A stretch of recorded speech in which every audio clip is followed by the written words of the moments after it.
When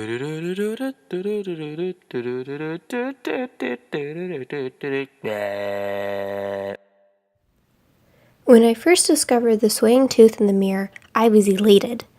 I strutted around showing my tooth to anyone I could find. It was my badge of honor, the symbol that I had grown up.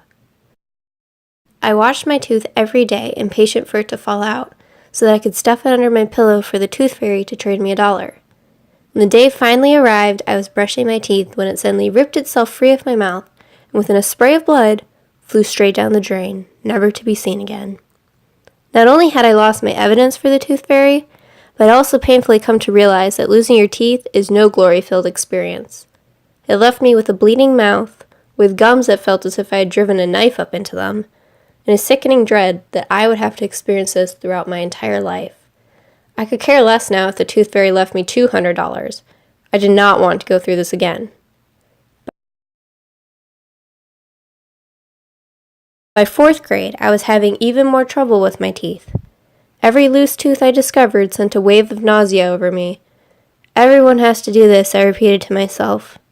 No one believed me when I said it hurt too much. They made fun of me and called me a weakling. I figured I was only exaggerating the pain.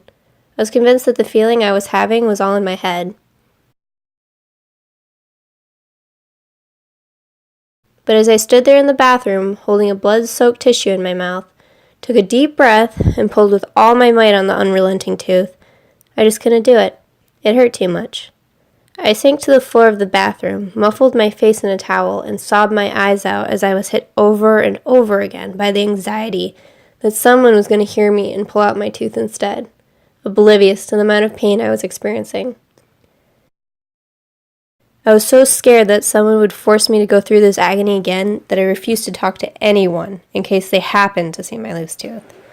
I refused to eat anything that wouldn't accidentally cause my tooth to further loosen.